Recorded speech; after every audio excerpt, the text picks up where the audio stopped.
Thank you everyone for joining us and good afternoon. My name is Monty Monash and I will facilitate this afternoon's meeting along with Adria Anderson. Great. So first I want to welcome you all to the first Residential Resilience Action Team meeting.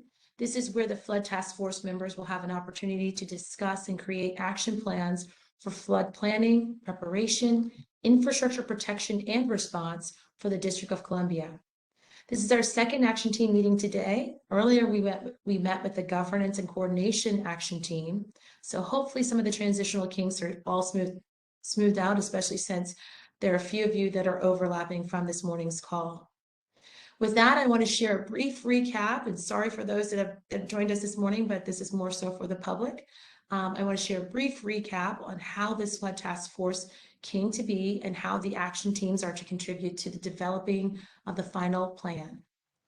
The Office of the City Administrator, in response to the heavy rains on September 10th, 2020, which caused flooding in many neighborhoods and affected hundreds of residents in the district. The Deputy Mayor of Operations and Infrastructure, Lucinda Babers, is a designee for the City Administrator and will also serve as a voting member of this task force. The Director of the Department of Energy and Environment, Tommy Wells, and the CEO of DC Water, David Gaddis, are the co-chairs of the Flood Task Force.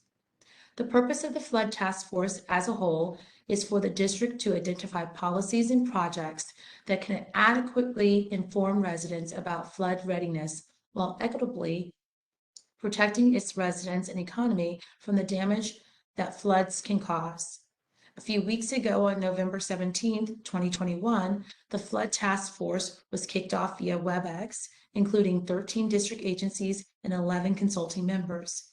Each task force member shared what success looks like in terms of flood management and their role on this task force. In full coordination, this flood task force will develop a comprehensive, equitable action plan to address flood risk and to educate and engage communities on issues of flood risk.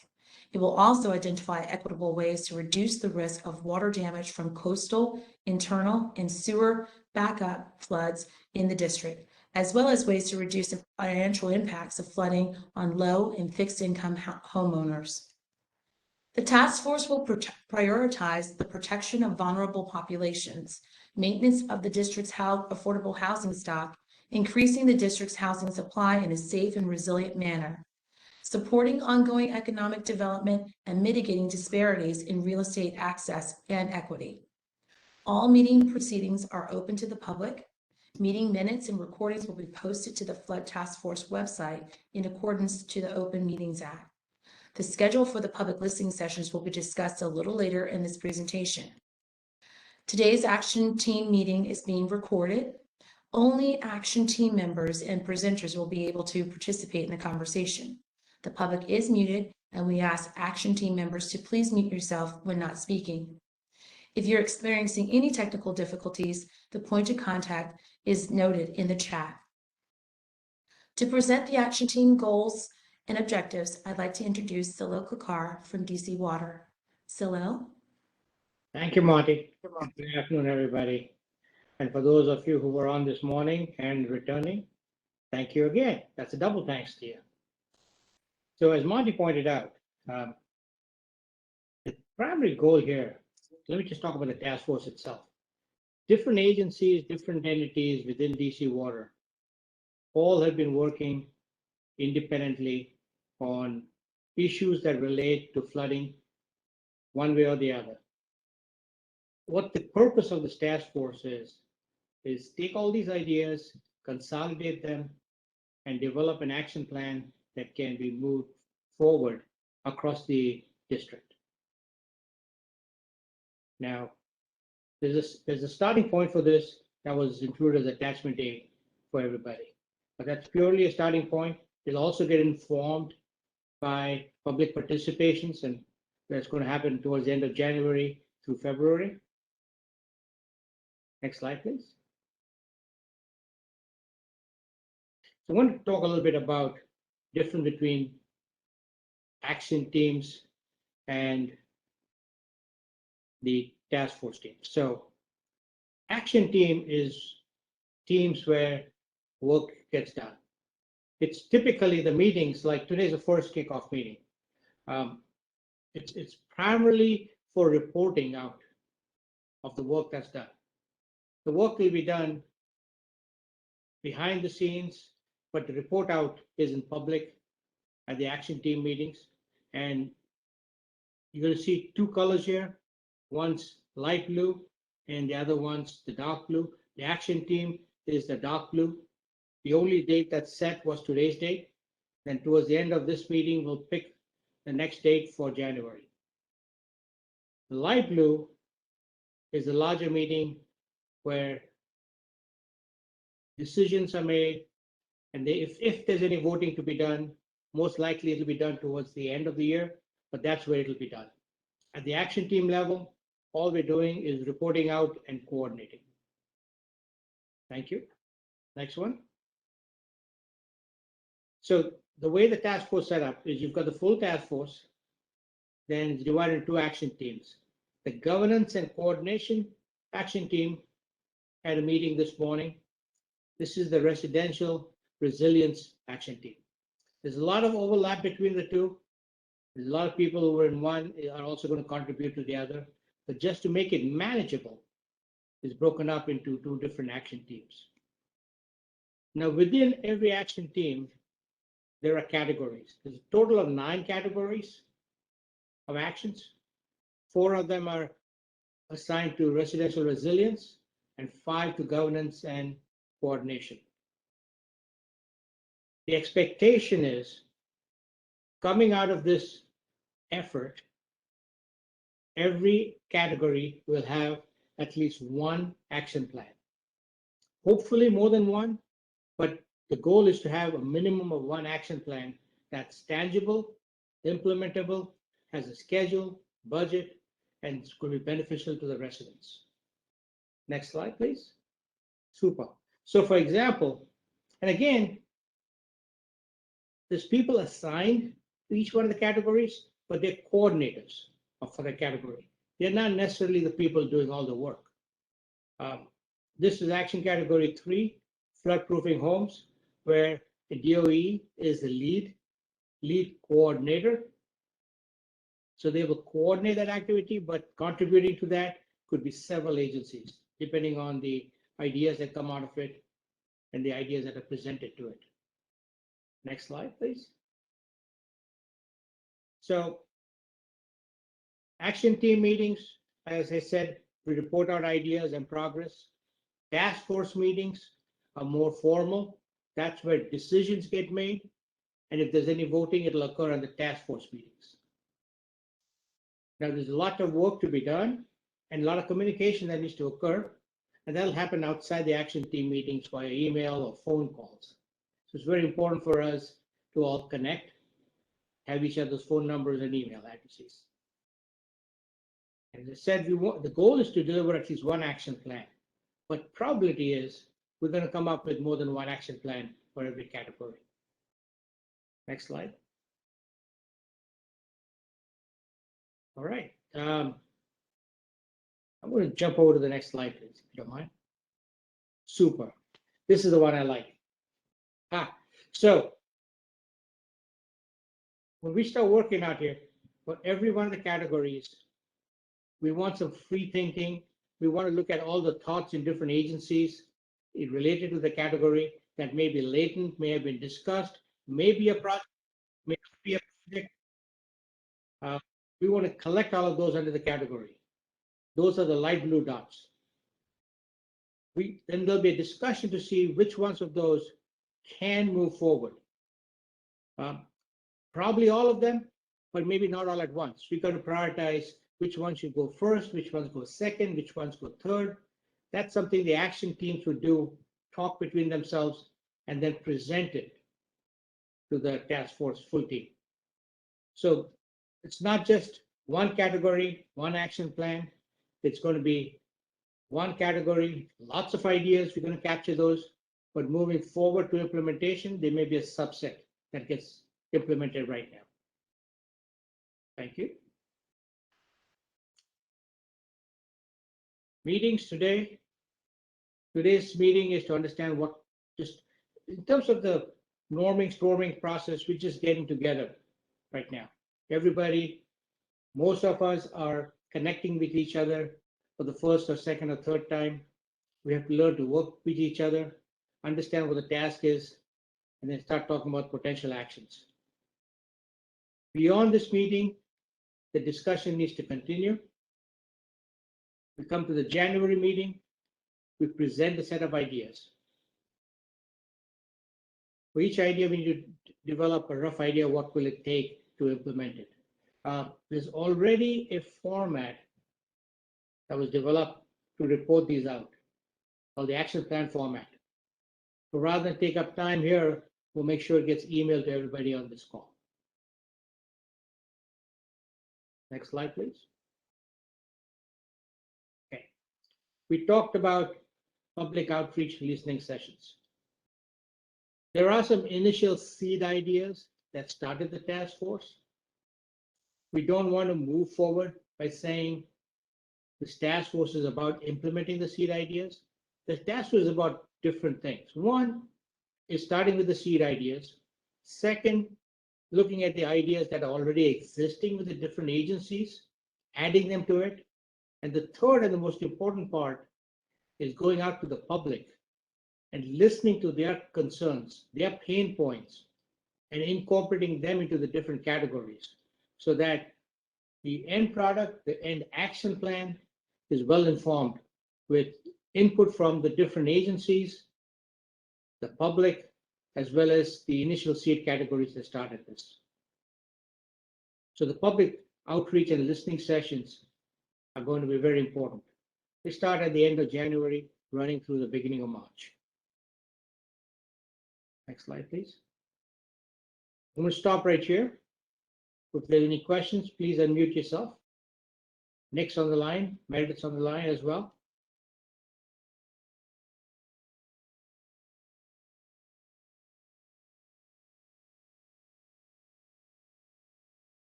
Also, I thought that, we already had a lot of folks that are not shy and they spoke up earlier, so maybe they've kind of given all of their thoughts to the morning session, but please feel free. This is an engaged conversation, so if you do have a question along the way, we're monitoring the chat. We can also see if you're raising your hand, so feel free to ask questions as we go. If there are no questions right now, we can continue on, Salil. Yes, please. And jump in anytime. Next slide. Action plan template.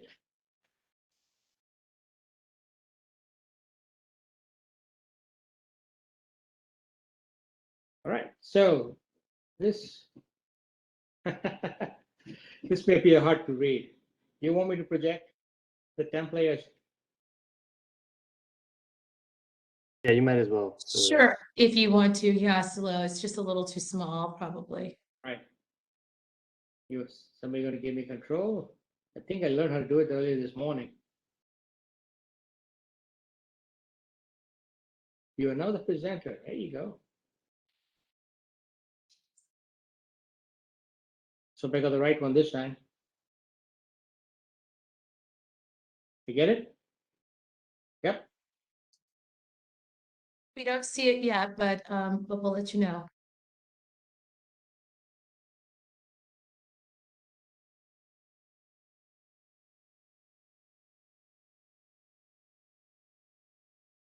Okay, now we can see it. Thanks, Salil. Awesome. So this is category 4, sewer line backup, backwater valve installation. Action 4.1. 4.1 is just one of the ideas in this category. So each idea will have its own action plan. It's good to capture them, take them to some point. Not all of these ideas would come to fruition or move forward, but it's always good to put them on the back burner. When the time is right, they can move forward. So it's always good to capture ideas. Starts with an overview and implementation strategy, explaining what that's about. Talks about which wards or ANCs would benefit from this action and which agency would take the lead to coordinate. Again, I need to stress, it's not about the agency that's the lead doing all the work, but they're coordinating it. And then what other agencies would play a supporting role? A little bit about the background, impact of this effort on the task force goal. How will this particular effort support the goal of the task force? Historical content. How did it become an issue? And then how will it be implemented? Timeline, which agency would take a role? What action does that agency need to play? And again, this is a straw man. Please don't take these for granted as that's what's actually happening. And with everything else to implement, we need a budget. So an estimate of what the budget could be. Now, the action plan template itself is just a couple of pages. Just to keep it short, it's like an executive summary. The detail behind it would be attachments. But what goes up to the task force would just be the templates. If they ask questions, the attachments would be the backup. And if it's a multi-year implementation, which agency is responsible for asking the budget, and what is the amount of budget being requested?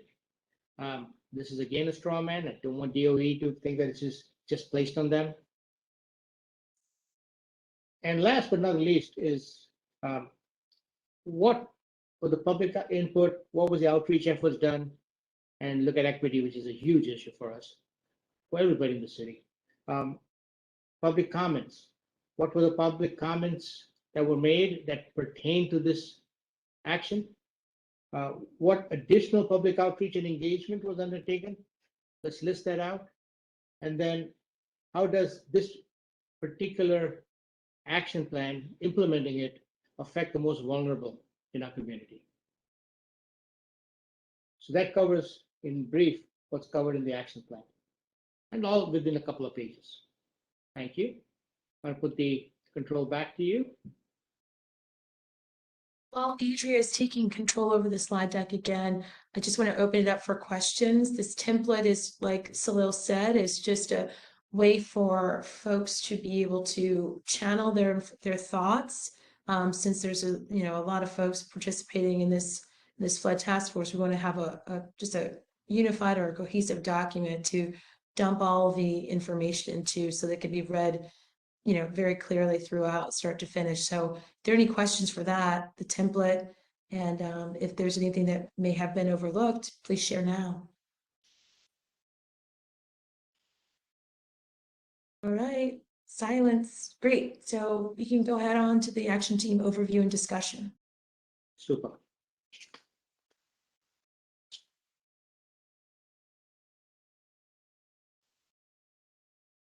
All right, next slide. So this is the residential access sewer backup insurance. Philip, are you going to take a lead on this one? Sure. Excuse me. Sure, I can take the lead on this one. So, Thank you.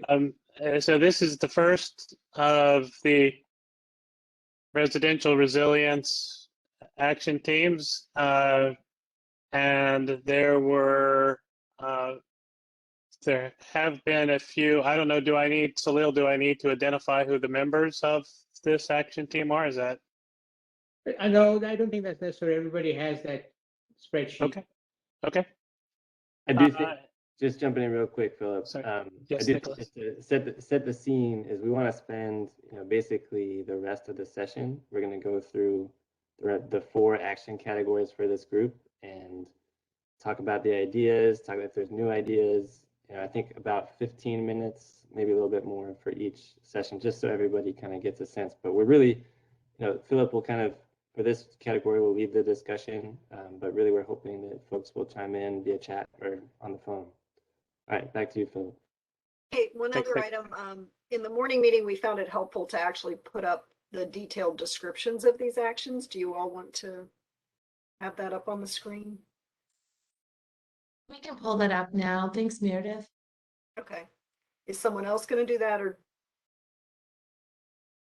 We will do it on this end, Meredith. Fantastic. Adria's, Okay. she's pulling it up now. And so, Phil, if you like, you could speak to this more detailed view on the actual items. Sure. So again, this is looking at insurance solutions for flood and sewer line backup. There were as part of the initial documents, there was some brainstorming done to come up with a few proposed ideas to help us get started. As I think was said previously, this is not to limit, I think, what we do or consider. These are just some ideas that may or may not make it into the final proposal from this action team. But I think they are pretty good ideas to get us going. And I'll try not to like read too much of each proposal, because that would probably take up too much time, and people have them in front of them either on the screen here, or I know they were all distributed prior to the meeting. So hopefully a lot of people had a chance to look at them ahead of time.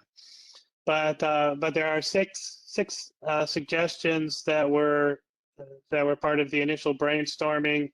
The first one is to create a commercial insurance product. This would be something, or community insurance product, sorry. Get too much insurance jargon in my speaking, but to create a community insurance product. And this is a product that as opposed to looking at individual properties having insurance, it would look broader at covering, either the whole city or a neighborhood or something like that, where there is some flood risk. And so, I think there's a lot of directions we could go with this. And I guess I'll kind of run through the 6 of them pretty quickly first. The second one is to create a parametric insurance product. For those of you who don't know, a parametric insurance, typically insurance product pays when there's a loss, and the amount that it pays is based on the amount of the loss. Parametric insurance is a little bit different. It pays, the payout is based on some trigger action being hit. For example, flood waters reaching up X feet or something, and then the payment is not necessarily based on the loss. It's a fixed amount that's determined ahead of time. These, I think there's some potential for this to support more traditional insurance products, but it's a good thing for us to consider. Creating a subsidy. The next one is creating a subsidy for flood insurance premiums that would help to encourage broader coverage in the district. The next one is to join FEMA's community rating system. This is one where if we joined, we would join the community rating system, and there are incentives to take additional floodplain management activities. I believe that this one has been looked at before. And so it may be time to reevaluate whether we want to join the FEMA's community rating system. The next one is to create insurance products specifically for sewer line backups, and I believe there are products now that address sewer line backups that are available.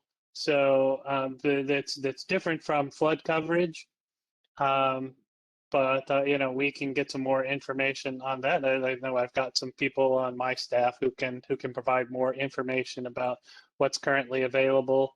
And the 6th one is insurance-focused outreach. And generally speaking, I will say that at least the first two items seem to me that they are likely more long-term solutions. I think it'd take some time to get either one of those in place. Some of the other ones are things that could be done more quickly. Obviously, outreach could probably be the quickest one that could be done. But I think as we look at these items, we should kind of focus on identifying some things that we could potentially do in the short run, and some other things that might be longer term projects. Because whatever we do, it will be good to be able to show some progress and some victories. So if all we decided to do was tackle some long-term projects, then it might be a long time before we're able to show any successes here. Some of the thoughts that I had about ways to proceed. Again, I think I'll open it up in a second to see if other people have comments or about these ideas or other suggestions for ideas. But we should look to see what for some of these ideas, if there are models that exist in other states or in other countries that we could base a program in the district on, and collecting that kind of information. So I do think there will be a lot of that kind of research that we do going forward. And with that, so that I don't talk for the whole 15 minutes, I will open it up to see if anybody has any thoughts about the 6 ideas that are here, any new ideas or any other comments. Well, it sounds like you did a great job of like going through all of that, and so I just wanted to make sure that we caught your thought there, which is it looks like these 1 through 6 could be rebalanced, prioritized, so that there's the low-hanging fruit, the quick wins, and then there's some areas where we would have a longer lead to really work on the progress of making that happen. So beyond that, there was a smaller group that worked with you. Maybe it'd be great if some of you all spoke up a little bit. And then if there's anybody else on the action team that would like to offer some comment behind this category. Hi, this is Tim Spriggs. we're looking at a quick win. Take a look at 1.4. I believe that HCMA has, because of their relationship with FEMA, that this could be a quick win once we understand the strategy from FEMA and how we can make it work. I do remember my days at HCMA that was something that they're already engaged in or have more background. 80% of the time. And I can jump in. Thank you real for quick that. on that. Yeah, so 1.4, the community rating system. At one point, HCMA might have been involved in that, but for now, DOEE is the coordinator with the National Flood Insurance Program. So it's something that we've considered, but just for, I think everybody's just something to chew on for everybody is that the way it's written here does sound like pretty great, right? Like you sign up for something and you get a 25% discount, but it also requires a lot of work on the district government end, and staff time included, to make sure meet requirements, and a pretty significant burden, to the extent which it might actually be more cost effective to have a subsidy program as opposed to paying staff to maintain this CRS requirement to then get 25% off insurance. So things to weigh cost and benefits, but I think we'll definitely make note of the interest on that one. That's Nicholas. That's an interesting point, that some of these may be more than one way to get to the same kind of goal, and I guess as we are going forward, we should kind of watch those things. I mean, when I went through these prior to the meeting, I kind of thought of them each as independent, but you raise a very good point that there may be some overlap between some of the items that make it that we should, as we're doing our analysis, we should compare which one may be the best way for us to move forward to address a specific goal. Just a comment, this morning, we talked under the mapping segment about DDRE getting funding to get a much better handle on the risk profile for flooding throughout the district. And it occurs to me that all of these insurance ideas are going to change and vary as that risk increases. And you will get to a point, for instance, in some neighborhoods that are at a low elevation, where you may have to confront relocating people versus paying out insurance multiple times in the same year. I just, wondered if you thought about that, how you connect that enhanced risk modeling with these insurance ideas. Well, that's certainly, that's certainly an issue that is being addressed in other parts of the country. Thankfully, it's not as bad here as some other places where we have places that continually get floods, for example. But it is one of those things that I think we do need to keep into consideration, and that one probably goes. I don't think that's one that's an insurance issue to necessarily on its own to decide. But you're right, insurance does play. I mean, frankly, insurance plays a big part in a lot of this that we do. That's interesting talking about more specific understanding of where flood risks are. Because that's something, I think it's one thing to have that, but if it's not coordinated with the insurance coverage in an area, then it's not necessarily going to benefit the insurance buying public. So that's probably something that we may want to look at in addition to these ideas, is coordinating the insurance coverage with the flood risks that might be better detailed in some of the other work that's being done. Well, thank you, Phil, for fielding some questions, and thank you for everyone that participated in the discussion. We're going to continue on to the next section, or the next category, so that we can fit all of our discussion points in commentary. So for category 2, Scylla, who would you like to present?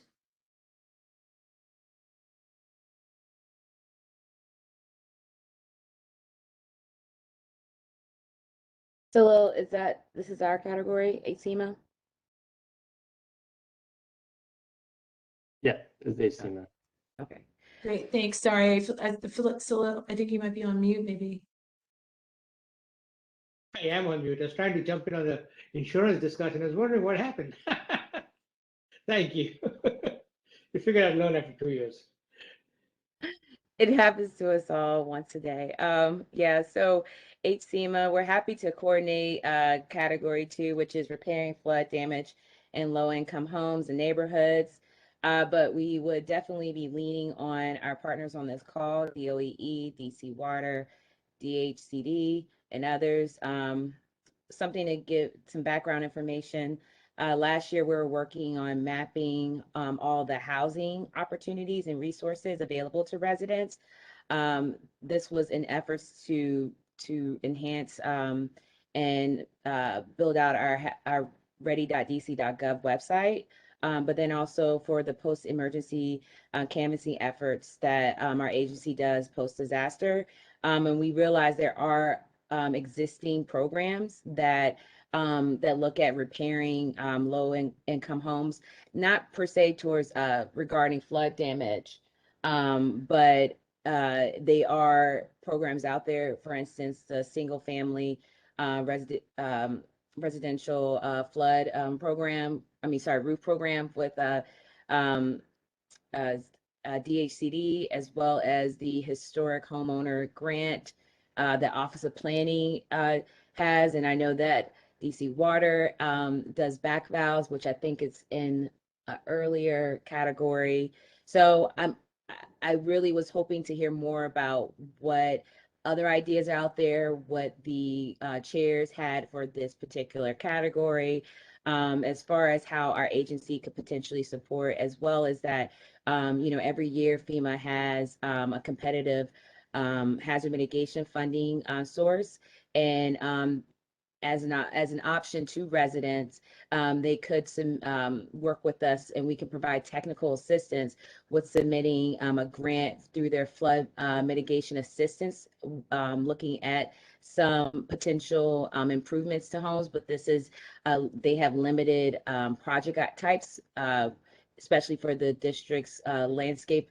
Home elevations is one of those that we're trying to explore this year. We are first time ever, so we'll have more to share with this group on how that goes.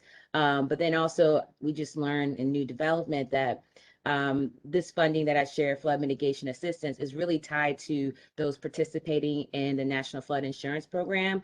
And if we have as we continue to grow and increase insurance policyholders, I think that would be a great program, but that only gets only 25% of those who should have flood insurance do have that. And it's probably even smaller if you looked at the larger landscape of the district.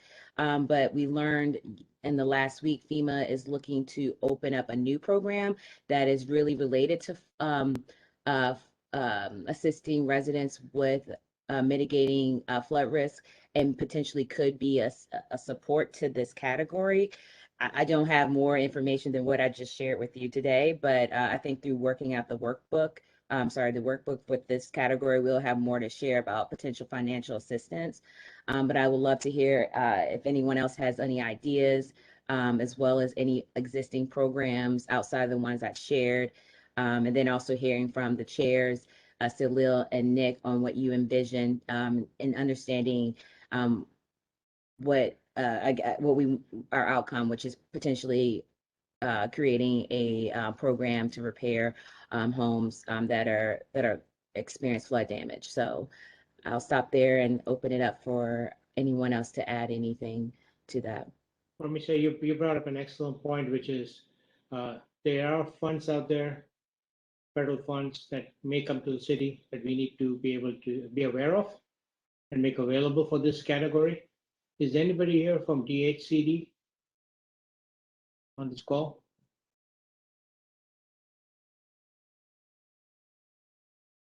Okay.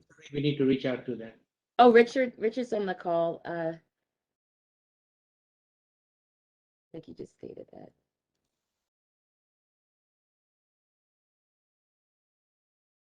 Oh, okay. Huh. All right. Yeah. We can, so for Richard and Danilo,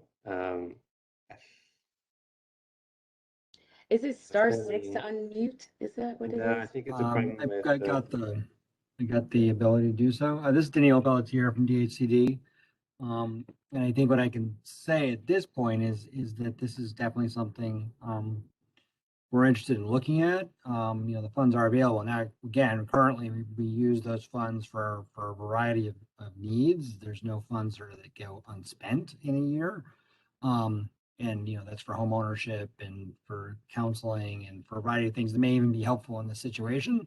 So again, definitely interested in taking a look at it, figuring out what we can do. But I just want to caution that there isn't sort of a untapped resource out there that is available for this.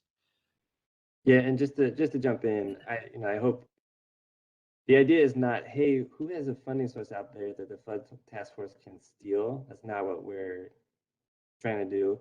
I think it's more of, and we think about this at DOE all the time with like energy funds, but is there an existing program to remediate lead in a house? Okay, let's say, so now we're going into this person's house to remediate lead. What if they're also in the floodplain? Can we throw some floodplain money at it? So that way we're in the house, we're remediating lead, we're floodproofing the home or repairing damage at the same time. So I think it's more of a conversation of how do we combine some of these related district programs and kind of be more efficient as a district government as a whole. Yeah, I mean, I think that's a great idea. I know that a number of homes that we help with roofs and things also have issues in the basement and so on. So I think that's an excellent marker. Thank you, Daniela. It's like, go back to the September 10th, which was a big moment as aha as to what we need to really do. Is there were some people that couldn't afford to even get the damage out, the water out of the basements for months. And that's, the longer it stays there, it just compounds the damage and increases the cost of repair. So a quick action is very beneficial.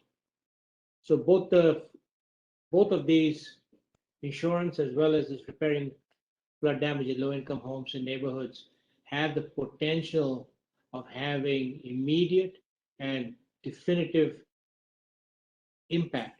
So just quickly on that, I do want to say that because I know we face this with some of our other programs. I mean, particularly when the federal funds are involved, the immediate impact is often very hard to do. In other words, these funds are not designed to sort of quickly go out the door, fix things up, and sort of do the accounting later. And so I think that I just want to flag again that sort of, we have a single family rehab program and some other things, but we're actually struggling with the same sort of question and trying to problem solve for that right now is how do we provide immediate relief and then follow up with more long-term relief. We can do the long-term fairly easily, but or that's not easy either, but it's, it's something that is well established.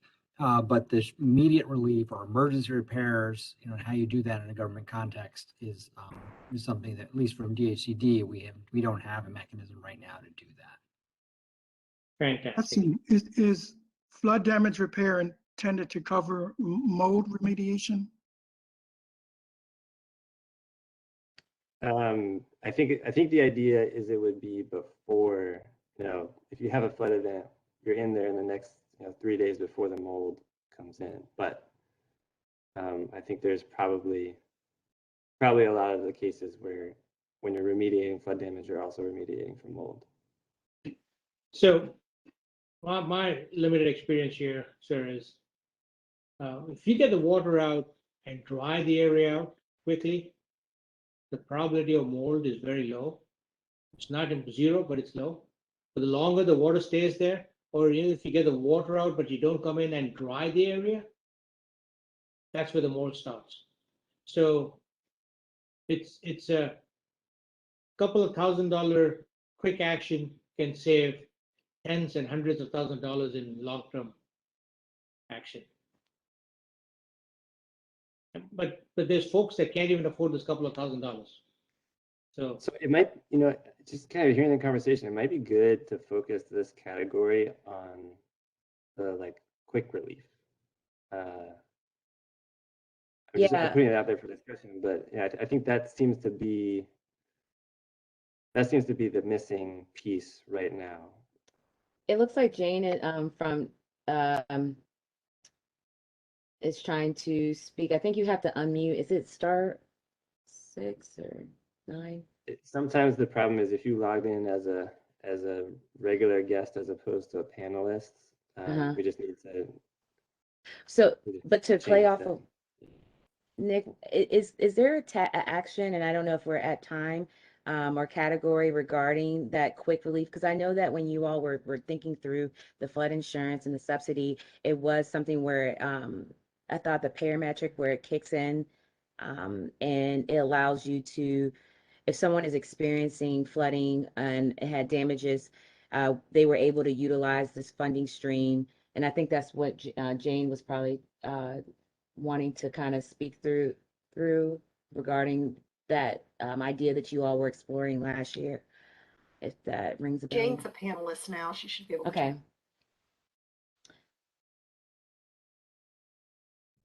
Jane? I don't know if you want to say anything. Oh, she said we procured this coverage now for the district. Can you? No, we can't hear you, but I could see you put something in the chat. Hi, so can you hear me now? Yes, hey Yeah. there. Sorry. So right now, through the office, this is Jane Waters from the Office of Risk Management. We procure flood insurance for the district-owned properties. But, and I can't remember who was speaking earlier, you have to be able to immediately address any issues to best protect your property as soon as they happen. It just has to happen. So anything that we consider should have that caveat built into it, because the damage can be significant, especially with flood. So like right now, we have people that, if there's a major loss, we have people that can go out and take care of it, and it's part of the insurance program. So I think that anything that we look at needs to be able to manage that. Even with the parametric insurance, that's a method to put money in people's hands, but then you really don't know what they're going to do with it, because there'll be a lot of different needs. But certainly we have to be whatever we do, that's a critical part of it. Sounds like what you're saying is it really needs to be framed as emergency response.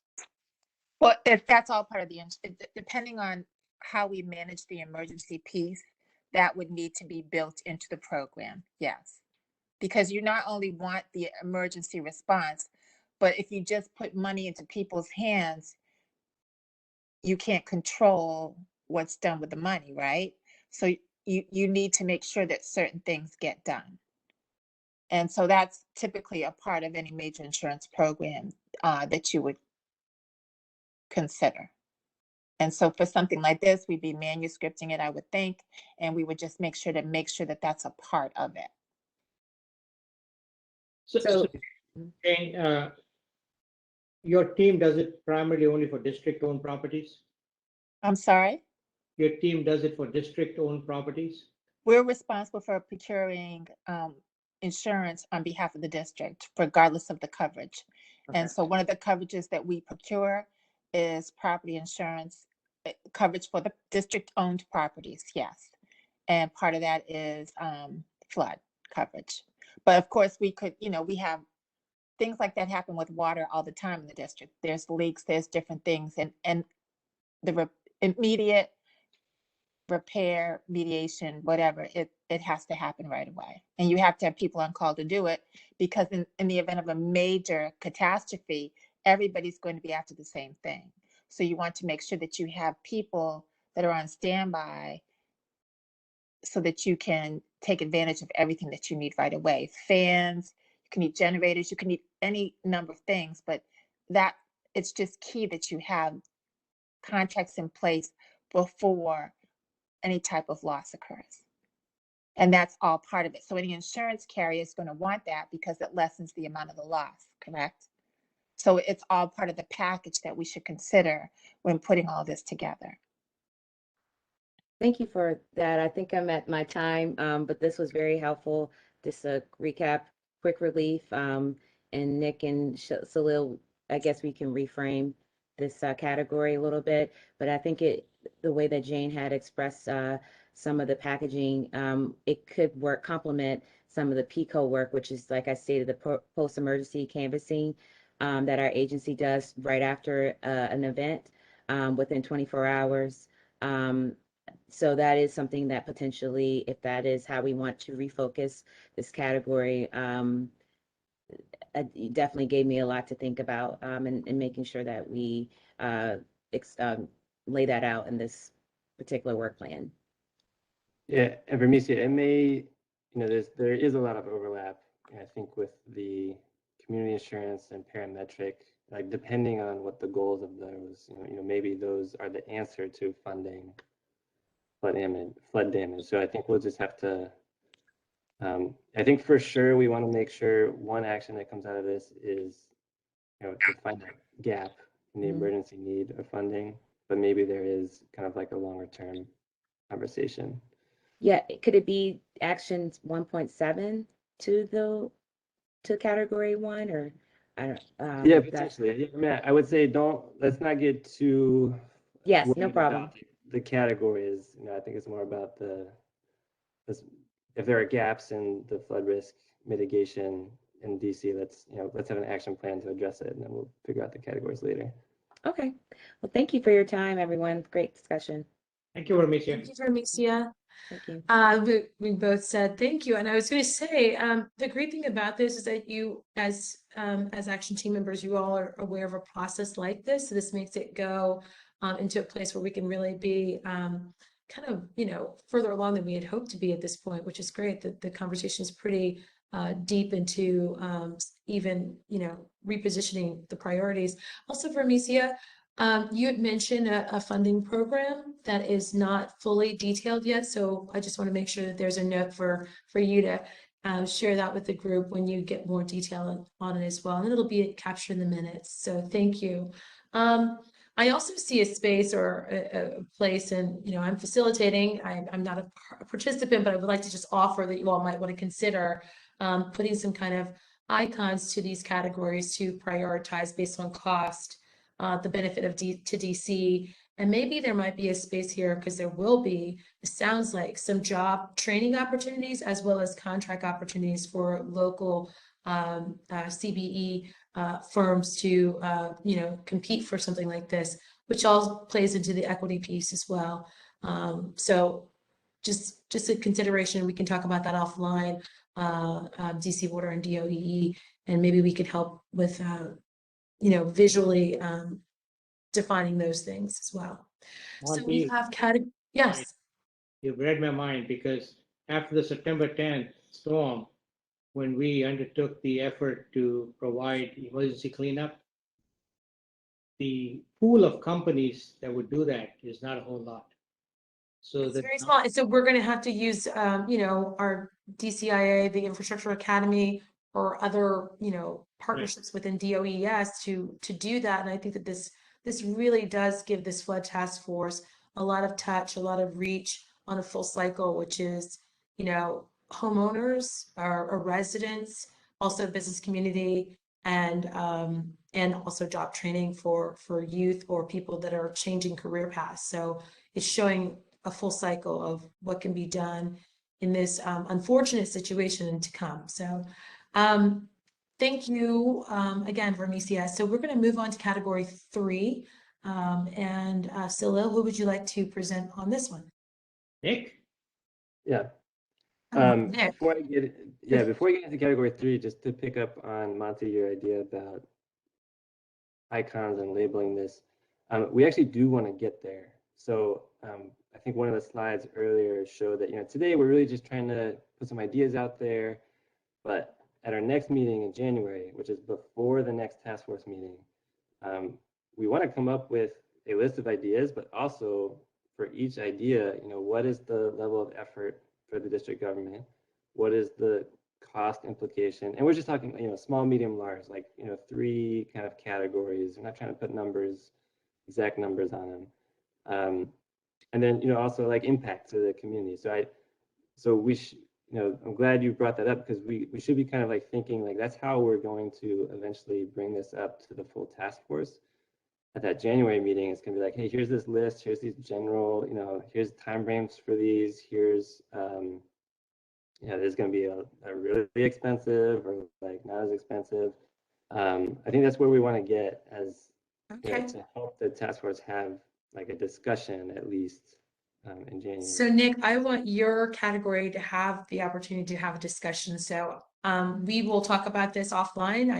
I'm so glad that we're on the same page with it. Then we'll be able to visually communicate what we just talked about today in the next meeting. So we'll be that much further along. But category 3?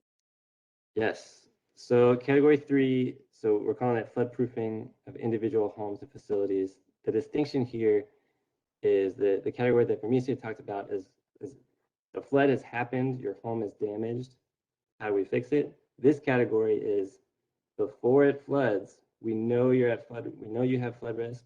Let's do something to your house to make it more resilient so that when it does flood, either you're protected or you're way better off than you would have been without additional resilience measures. So the two ideas that we've put down for this one, the first is what we're calling flood smart homes retrofits, an idea we've been kicking around at DOE for a while. But the idea is, you may have heard of DOE's River Smart Homes program, which basically we subsidize the cost to doing like permeable pavers at your house or installing rain barrels, things that are going to help reduce the water quantity coming off your property, but also helping with our water quality in the Anacostia River. So it's similar to that program. It could be similar to that program. So instead of permeable pavers, we're saying like we can help elevate utilities or make sure that any outlets in your basement are ground fault circuit interrupter outlets. So things like that, and also including backflow preventers. And then the other potential idea here is about helping residents get elevation surveys for their homes. And this is kind of, this ties in a little bit with insurance. A lot of when you're rated for insurance, they're not looking at your particular building situation. They just see your buildings in the floodplain. But if you get a flood elevation certificate where it says here's the height of your lowest window or lowest door, in a lot of cases, you could remove yourself from either having to have insurance or reducing the costs, just based on what's already happening in your house. So that that could be another thing. But basically, we're interested in ideas here about how to make homes and facilities more resilient before it floods. And I think this may also be a place where we loop in with some of the programs that Vermecia was talking about, like the Office of Planning, Historic Homeowner Grant Program, things like that. So if anyone has any thoughts or ideas around this category, I'd be happy to hear them. Hey, Nick, and this is connect to Phillips. Doing any of these efforts will also impact the insurance rates on people? Is that tied to insurance? Yes, some of the interventions that you could do would, you would submit them to FEMA, and you would get credit for it, essentially reducing the cost of insurance. A comment. I'm familiar with River Smart, and I would say that Flood Smart is a whole nother level of cost and complexity from River Smart. We're not talking about rain barrels and pavers. And it may not in all cases be an individual home by home issue. I mean, having built homes in graded developments, it may be a whole block, a whole neighborhood. So I think it is just another level of cost and complexity. The other thing is, again, going back to the flood risk, I understand the prioritization on low income residents, but that presupposes that they're also in the most high risk for flood areas. The issue you have is if you do one home, change the grading, raise the home, you may do things that help that home, but then increase the risk for the neighbor on either side. Yeah, those are really good points. So your first point on, I guess it's your second point on the, maybe a neighborhood scale issue. I think you're totally right. I think there are some cases where it would be more efficient to pursue a neighborhood scale solution as opposed to, individual home by home. And I think we're hoping to capture those neighborhood scale solutions in there's a category for infrastructure projects. So I think we're hoping to get at it through that way. And your other question about, could you do something in one property where you'd actually increase the elevation in the other property? The way our regulations are written, you wouldn't be able to do that because we don't allow you to increase flood elevations. So So that hopefully checks checks that box. But I mean, you do have, I mean, you're totally right. FloodSmart would be a lot more complicated than, like you say, permeable pavers and rain barrels, especially if you include things like entire home elevations.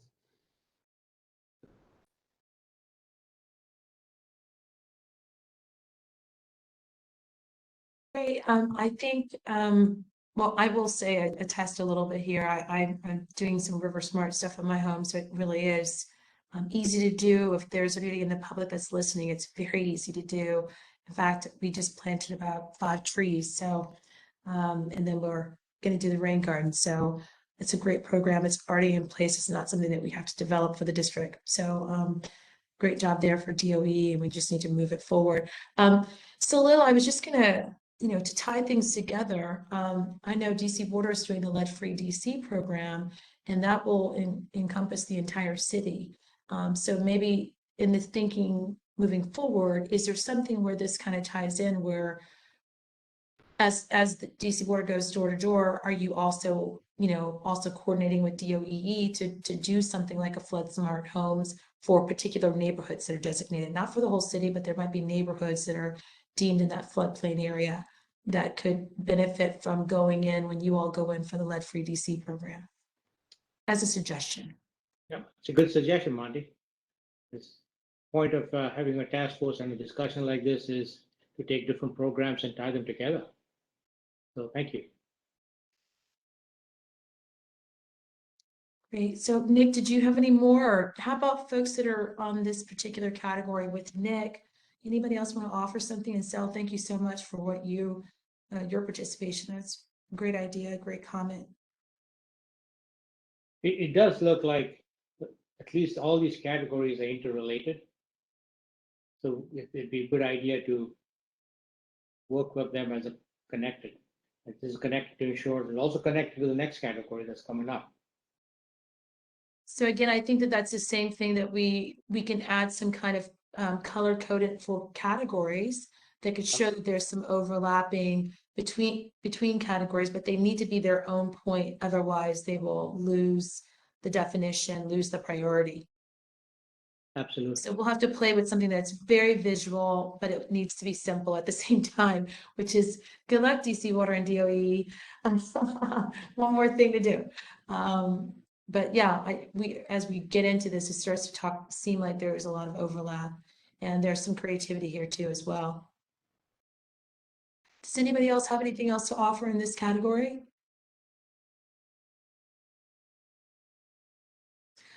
Nick and Salil and Meredith, do you think that this document, the category document, would benefit from having it in sections of before, during, and after flooding?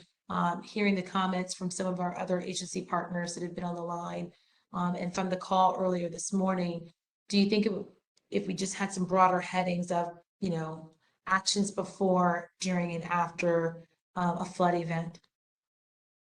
I think when the ideas come out in the subcategories, we can place them in different buckets like that. Okay. Yeah. Kind of like a Okay. tag. Okay. So the Backwater Valve program actually ties to Mr. Bernardino's comment about looking at entire neighborhoods, because when we do the mathematical model on the sewer system, on the separate sewer system for now, it's not supposed to back up into people's homes. Yet what we saw from the September 10th storm, it did. So what that means is a couple of things. One is you've got connections into the sanitary sewer that shouldn't exist. Area drains, sump pumps, roof drains, those should never go to a sanitary sewer. But you can't do it home by home. It makes more sense to do it, as Mr. Bernardino said, across a community, across a neighborhood, so that you actually have a definitive impact on the system. But then again, a backwater valve is a code requirement in DC that if you have a bathroom fixture in your basement, the way the code is written, it says, if you're below the top of the rim of the manhole, which if you have a basement, you're automatically below the top of the rim of the manhole. You are required to have a backwater valve in your home. What we're finding out is there's a fair amount of homes that were built or retrofitted without meeting code. It doesn't help, but we do have to, this piece is connected to DCRA, because we have to talk about how do we enforce the code? How do we make sure that the code gets followed? But by itself, I know Vermecia is plugged into this. We have applied to Vermecia and her team for funding to have backwater valves installed in homes where folks really can't afford to do it themselves. So it's going to have to be a mixture of different solutions. One is finding an immediate solutions for people. Two is going to fix the problems that cause this overflows. And third is code enforcement. Code enforcement is going to have to be for sure. So that may tie into additional DC agencies, maybe some ideas like when you sell a home, you got to make sure that it meets the code on backwater valves. It's just some ideas. If you rent a home, you got to make sure it meets the code on backwater valves. So there's more ideas out there, and I'd love to hear more about it from the team.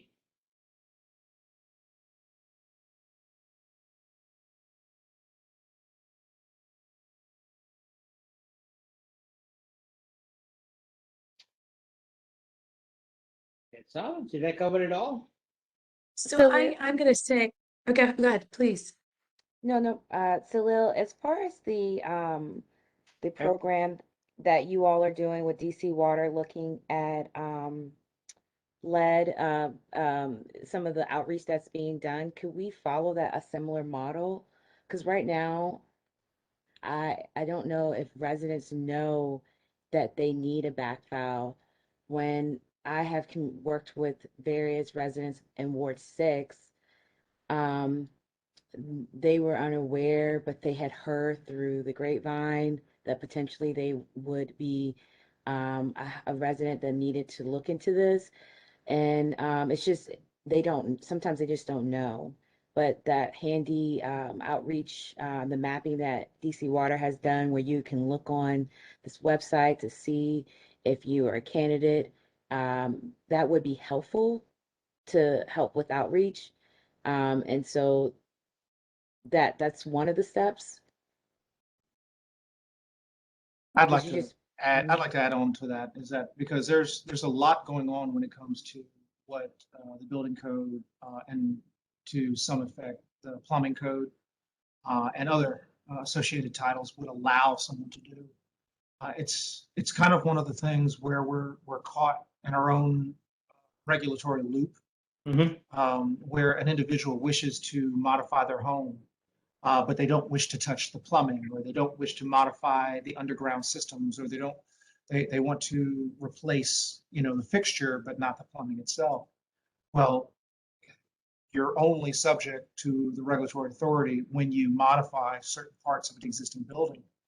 Yes. If you don't modify those, there is no requirement for you to be made to adapt to a new building code requirement or a retrofit if there is any movement of plumbing. As you know, it's very expensive to do work in your basement below grade with plumbing work, choose up concrete, attachment to city sewer and other connections. That typically homeowner won't do that. They'll take what is ever there and tweak it just enough so that it works to save money. It's only when you touch that sewer pipe or that underground connection after the main that you would be required to put in the backflow preventer. Now, again, DC Water does have a program, as was mentioned, to try to seek relief to get that done. But in terms of renovation, it's very hard to tell a homeowner that they have to do work that they didn't intend to do to meet a code that they don't have to meet unless the regulation were to be tweaked so that if you did, some sort of improvement, some sort of modifying of that plumbing, that it would then trigger the requirement of that.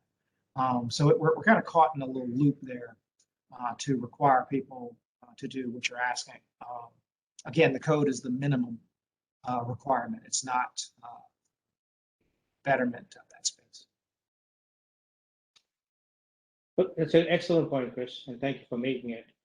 The question is then, if an individual homeowner is not willing to make that investment as part of the retrofit, should they then transfer that cost onto the city to pay for it? Well, that's political. I don't want to get political. My apologies if it sounded that way. Yeah. But somebody has to pay for it. Exactly. And I hinted at as a suggestion is that the certain codes, the residential code in particular, being that that's what we're discussing, has a lot of exemptions for the homeowner to lessen that burden, lessen that cost. It may be in the city's best interest to alleviate some of the exceptions, that if work is done to a certain extent below that manhole line, or any underground service connections are done, that at that time, it also triggers the installation of the blackboard. That way, at least the cost and the knowledge is there so that people that wish to do that can prepare for it, and they're not just hit out of the blue with this requirement. That's a good point. And again, maybe it can be connected to the insurance, where the insurance rates may be different if they have a backwater valve. That any type of incentive, especially during some type of construction that would affect it. The public wants. I mean, we've been introducing, and this is just for instance, we've been introducing mandatory sprinkler systems for residential projects. That's for new. Mhm. And then for existing building, well, what about them? Because DC is mostly existing building. We have been using the code so that if you increase your volume, you now have to have a sprinkler system. Those type of one-offs, those types of, we won't get everybody, but we'll get a large portion of them by just modifying a couple words in the code during each cycle to progressively get that 100% compliance. And I think this is probably the best way to do it, is to provide some language that over time would allow or get to that 100 once we keep implementing small changes, because big changes affect everyone very quickly, and some people aren't ready for it. But I like that approach. If we get it in there, we can enforce it, and then it can be anticipated by the homeowner. Fantastic. Well, and Chris, I just wanted to chime in really quick. Just again, there's the idea of the overlap, and so distinguishing the education to most versus action for some could be important in this situation because of the expense of it. Those triggers would be maybe a budget buster for one resident versus another that's saying, you know what, I'm doing all these things, let's just get it all done at once. So thinking about it in that way, are there programs that DC Water is already offering, or some other agencies already offering for something specific like this backwater valve needs to be captured here so that we can ride on the back of it for compliance, for the the prevention, because I know that DC Water does have that backwater program, so backflow program. So putting that into this plan, making sure that folks are educated about it, as opposed to just a full stop new regulatory policy for the But you equity. can do both. Right. There's nothing stopping us doing both. Yeah. Communication to get out to make sure people understand that it's necessary. It prevents a huge headache down the road. Absolutely. The cleanup and some of the health hazards that relates with it. And it's better for the community. It's better for our water system and our sewer system. And it's better for your home. That being said, there is a cost associated with it. It's a cost. And I know DOE has this program, but at DCRA, we do not have any type of protection or assistance program for that. It is something that we do in terms of making sure that it is applied for when you touch that pipe at that certain level. If you're doing a renovation and you're just touching your fixtures, we don't have the authority to go after doing more in that case. That's why I think both of them are needed. And it's beneficial all around. I mean, some people will balk at it, but as soon as we have a rain event or a flood event and it protects their home, they'll swear by it. So it's the best of both worlds to get them understanding. It'll be, why didn't I know about this, or why Yeah. wasn't it required? Yeah, Exactly. absolutely. So The- I just wanted to give a time check. It's 4:17. So Lily, you have about 5 more minutes in minute. this area for Thank you. conversation. Thank you. The cost to install a backwater valve is equivalent to the cost for a cleanup after a flood the first time. That's It's exactly the same. So if you installing it could prevent multiple flooding. So there's a benefit. And the second thing is what some communities, completely different topic, and now talking about failing septic tanks, where folks can't afford to change it. They put it in the regulations that when you sell the house, you got to upgrade the septic tank. Mandatory requirement. So there's different ways to go about doing this, because the assumption is that the value of your home has increased, but you can now afford to do that in a sale. So there's different ideas you got to put into this pot. And I'm done talking on this topic. If somebody else wants to add to it. All right. We do have to select the date for the next meeting. That's important. Right. So are you ready to move off of this and move back to the slide deck? Okay, so we'll do a quick changeover to the slide deck, if you just bear with us. So it does sound like there's, just based on this discussion, it sounds like there's an opportunity for maybe having a flood, a flood task force document that shows where different agencies intersect on any particular issue.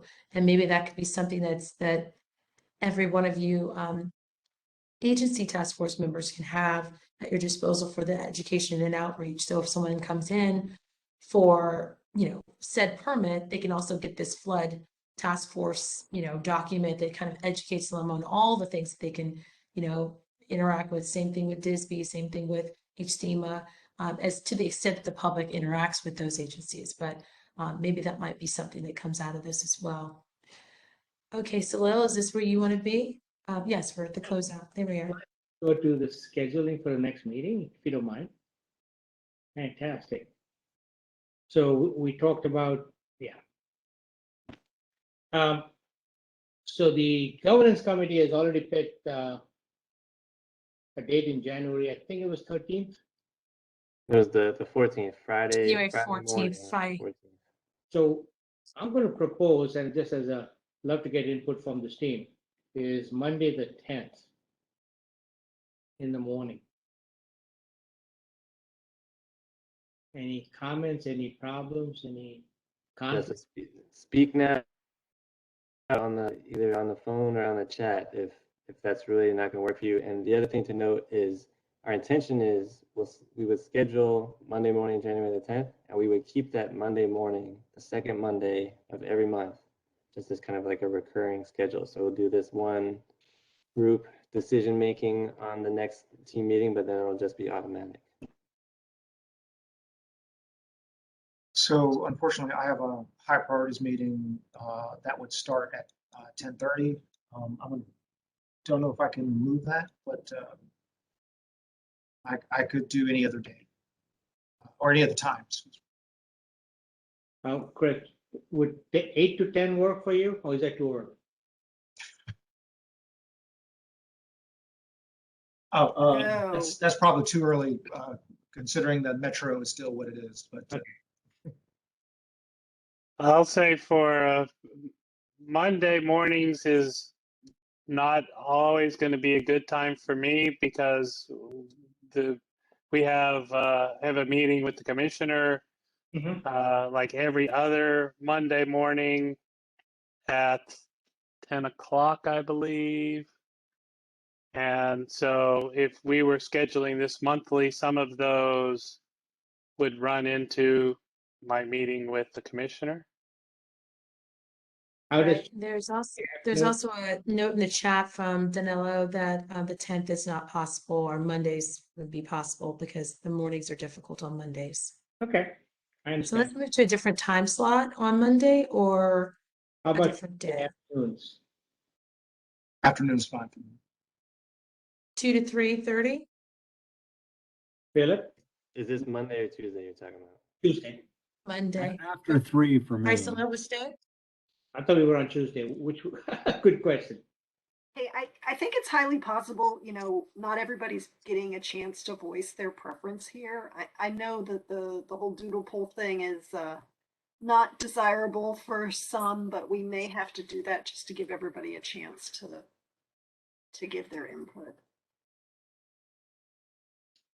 So for the residential resilience, you're offering to do the doodle poll, taking Monday mornings off the table and Friday mornings off the table because we already have Friday morning spoken for, and Monday mornings from this call, from this meeting is not possible. So we will organize a doodle poll for Monday afternoons or Tuesday afternoons, correct? If somebody has a better idea on how to do this, then bring it forward. But And I this think is we're fine. going to have This- conflicts, so. Sorry. This is for a monthly meeting, the second Monday, Tuesday, Wednesday, or Thursday of the month. So we're not doing it just for the week of the 10th. We're doing it for the second, whatever day each month for the next year. Yes. That is the goal, Philip. Okay, sure. I mean, that's fine. So we will do a doodle poll, but is there any particular date for the people who've been vocal and contributing to this conversation that's a no-no? So we won't include it in the doodle poll? We just got it. Monday mornings are a no and Friday mornings are a no. Yeah. So it'll be Monday afternoons, Tuesday afternoons, and Friday afternoons that we can put in the doodle poll. Or no, I'm sorry, no Friday afternoons. So I Right. think that came up earlier. We do afternoons. Okay. Super. And Monty, can you go back one slide just to give everyone a heads up? Sure. Homework. So, we've kind of talked broadly about the ideas that were in the background document, but I think we will try and send either an email or maybe a spreadsheet out where you can just drop some ideas in so that we can start to consider them. But also, in addition to ideas, if you guys have reports that might be relevant, or if you're part of an interagency effort, it'd be good to share that with us. I think it could be a place to have further discussion, but it also, I think, shows all the great work that is already happening at the district that we can kind of bring to the fore at the Flood Task Force. So we'll send a follow-up email with the doodle poll, but also requests to get any of these last ideas, because if we don't hear any of the ideas, then we're going to just go with what was already in the background document. Right. I think on the last call, EJ from DDOT mentioned a report that they had been working on. So that's the kind of style that we're looking for. Some longstanding things. I know, Salil, you've been on a number of interagencies through the years with working at DC Water with other agencies. So we'll start to populate that. Again, the responses can be sent to DC Flood Task Force at dc.gov.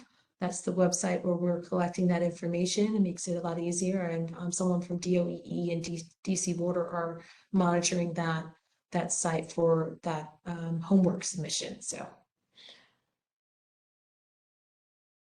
Okay, so let's go to Adri, if you don't mind advancing, please.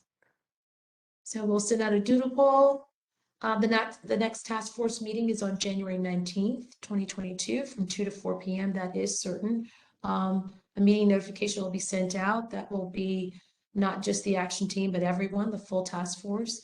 And again, it will be on WebEx, so you will have that information in advance, and hopefully it will be even better in 2022. There won't be a lot of glitches and folks that can't access as panelists. So I think that that's it. Salil, Meredith, Nick, anybody else have anything else to share from DC Water or DOEE? Yeah, but we'll get the minutes out, but also there may be some continued discussion on some of these items with the folks that had ideas, and those are that may want to contribute, so that when we get to the next action team meeting, we would be able to present something. Oh yeah, absolutely. We'll have some progress by then. It sounds like we have some work to do to visualize some of the comments that were discussed today, and in getting closer to kind of like aligning some of the overlaps, as well as making sure that we have the prioritization even more, defined or noticed. I think that that's it. Does anybody else from the action team have a comment or something that they feel like was left out and needs to be discussed, or would like to discuss in a future meeting? I don't have anything that could be discussed this. I just had a question about, is there a link, or, because I heard it, but I didn't know if that was presented, that people could put in questions and comments directly to a particular category? Or is it just like a gang email that we would kind of get everything from and then be able to decipher what's being asked? So maybe, Is that it? Is that it? well, so, yeah, so you can always send to that email, but it sounds like, and you let me know if this would be helpful. If we have an Excel spreadsheet and you can, you could put in the category that it's relevant to, or multiple categories in your idea, and maybe a little description. We could definitely set something up like that. Is that kind of what you're thinking, Chris? Yeah, I'm thinking, how are we going to triage some of these questions that come in? Who's going to take them? What are they pertaining to? Which category? Just a little bit of organization of how it is. I've already been in talks with DCCOA, which is outside engineering collaborative, just people talking about code. They try to bring the building community together, and this is something that they would love to talk about and bring to their attention. And just giving them one link is great, but you're going to get a whole bunch of questions, and it may be all over the place. So I just, how do I, herd those cats into one place? Yeah, Nick and Salil, if you're okay, it was set up to have the website to field those questions, and then DC Water and DOEE is to monitor that. But if you want to have things sent in a different way directly to you all, it's a preference. We can address this, Chris, better post-meeting with notes back to the action teams, just because I don't want us to, try to real-time do this, because it requires a little bit of thought to make sure that it's answered with some type of urgency and also attention. So is that okay for you, Chris, to get this responded to post-meeing? Thank you for bringing it up, because it is an issue. But for right now, if you do have questions, it's the Flood Task Force website that we've it's a part of this presentation. It's noted, and I think that that's it, unless anybody else has a comment or a question. All right, well, we have made it through our first residential and resilience meeting. This was great. The discussion was really thoughtful, and I think that we are paying attention to the tenets that we set up, which is equity, which is overlapping opportunities to make sure that we're being as efficient as possible with our government process and agencies, and we're also being inclusive with the public, and with just the opportunity to share thoughts freely. So thank you for participating in this process, and we will see you in the new year. Happy holidays to you all. There's homework, so you don't get off easy, but we'll see you with your homework in hand at our next meetings in January. Thank you so much, everyone. Goodbye. Yeah, everybody.